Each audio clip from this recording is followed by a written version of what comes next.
Olá, tudo bem? Fundamentos teóricos da psicologia dos espíritos, Espírito Amigo e o psicanalista Homero Robert Filho, parte 2. A tristeza é um fenômeno psicológico humano que se generaliza no orbe há mais de 2 séculos.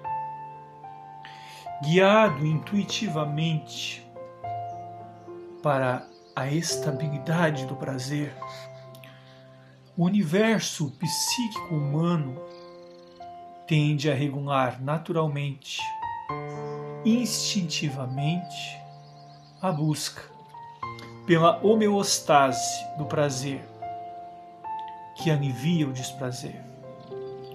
Contudo, esse prazer não satisfaz, ou quando não é satisfeito, as inúmeras descompensações e conflitos psíquicos, levando ao fenômeno da psicossomática.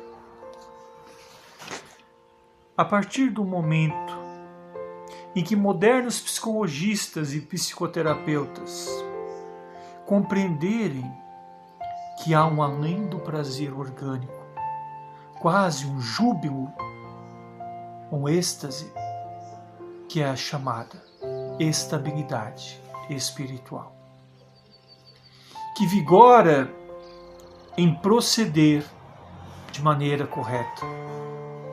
Uma vida estável no seu âmbito econômico, fisicamente harmonizado e uma consciência em paz. Eis a receita da felicidade na Terra.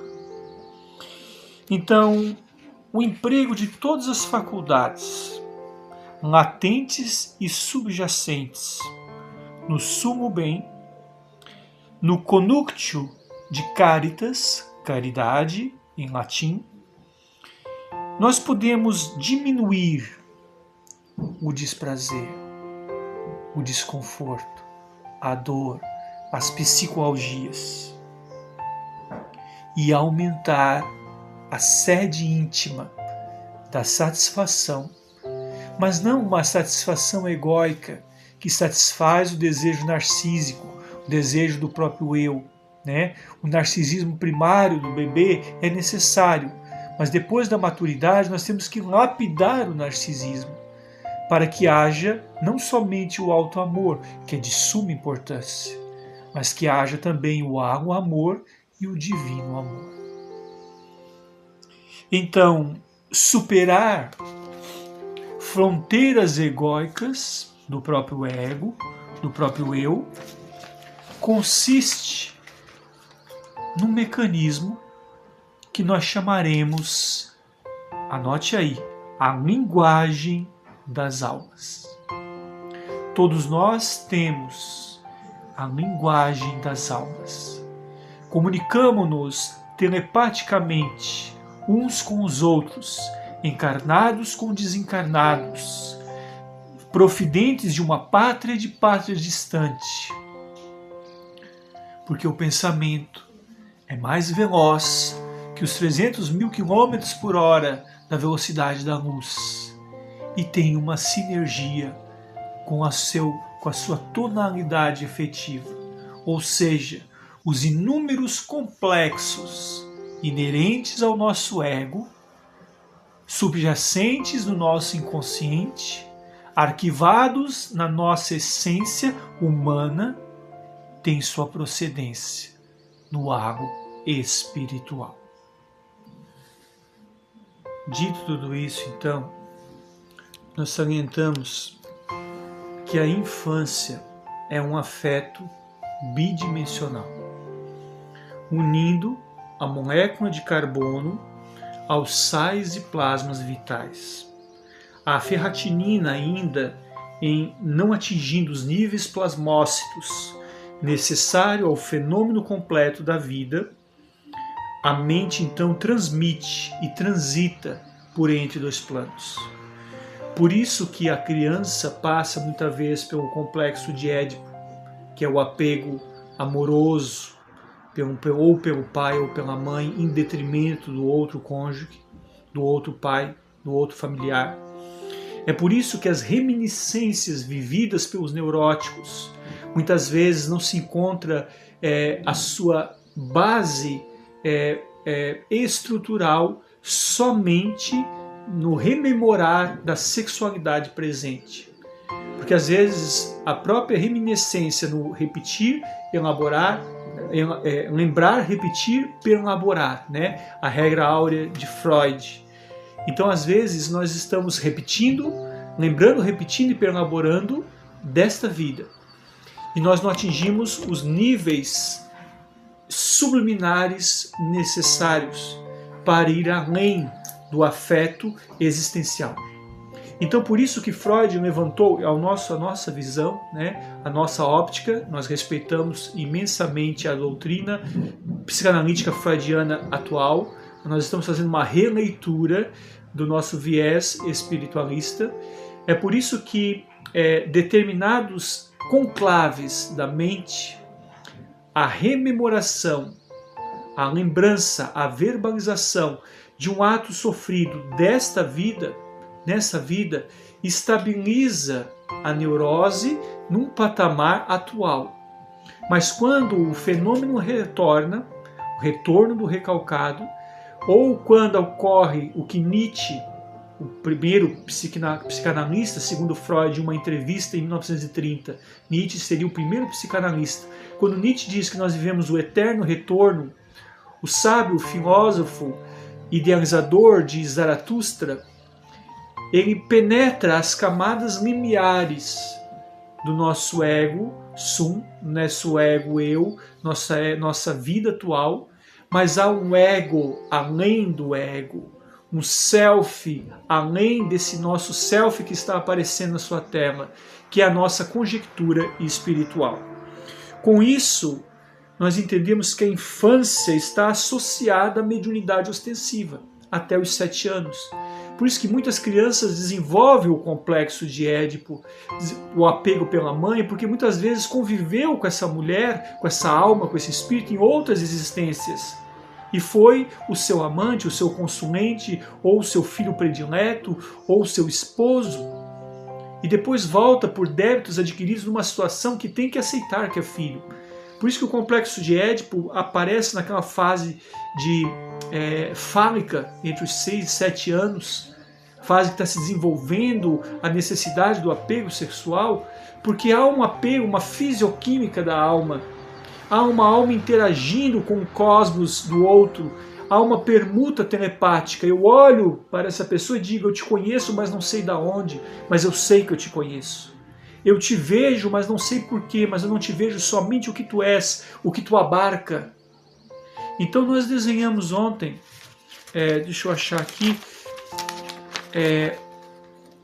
o protótipo, o esquema do esboço do aparelho psíquico do espírito imortal. Falamos do olhar da psicologia dos espíritos como um olhar que abarca tanto essa vida atual quanto as existências transatas. Falamos também da criança na sua fase fálica ainda como médium ostensivo. Por isso que todo médium estudado pela parapsicologia, ele tem uma sensibilidade orgânica similar a uma criança. Quem médium já não foi às vezes num clínico e disse que você tem um organismo de uma criança sensível? Porque o perispírito, segundo assinalou Allan Kardec, o corpo espiritual se expande de tal maneira que torna mais frágil o ser. Quanto mais sensível o ser, quanto mais volátil o ser, quanto mais intelectualizado e sereno o ser, mais sensível ele é. Menos rústico, menos animal, menos visceral.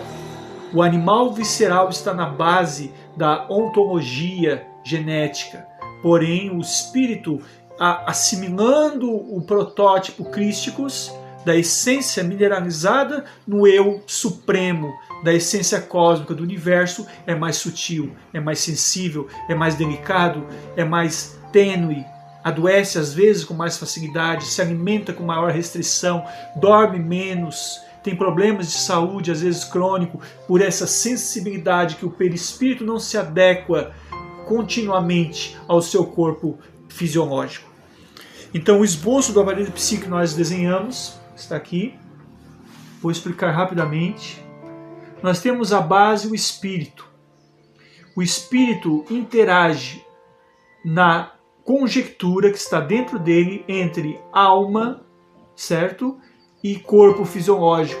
Quando o espírito está encarnado, ele faz uma circunvalação, girando num círculo egóico entre alma e organismo biológico.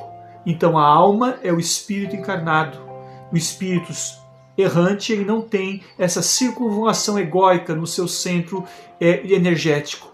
Essas cobrinhas aqui que eu desenhei simbolizam a bissexualidade, tanto a natureza masculina quanto feminina inseridas no ser. E aqui embaixo nós temos as memórias da bissexualidade de vidas passadas, e em menor grau nós temos as memórias atuais. Então todo esse círculo remete ao aparelho psico-espiritual, girando em circunvalações e interação de energias aos quais, quando se atinge o espírito, todo o corpo sente. Quando se cura o espírito, todo o corpo se harmoniza. Quando se aceita sua bissexualidade em termos ontogenéticos da alma, o espírito não tem sexo, segundo Allan Kardec, você entende a sua natureza masculina e feminina e você aceita a presença do outro em sua vida. A memória dessa vida pega um menor lençol, menor capacidade. E a memória de vidas passadas é uma maior extensão. Por isso que muitas neuroses, psicoses, não se cura apenas com lembrar, repetir, elaborar da vida existencial. É preciso um mergulho sélfico numa vida mais intrapessoal, mais profunda.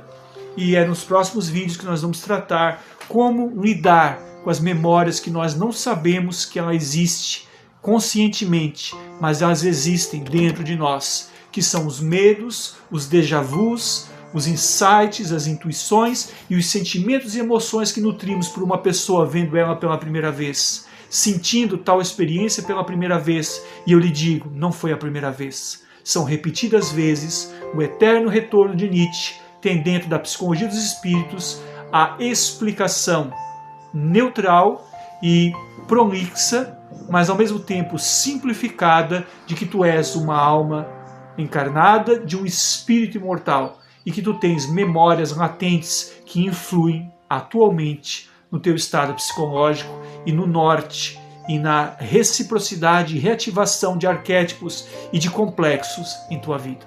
Homero Robert de Filho, psicanalista, vídeo número 2, Fundamentos Teóricos da Psicologia dos Espíritos.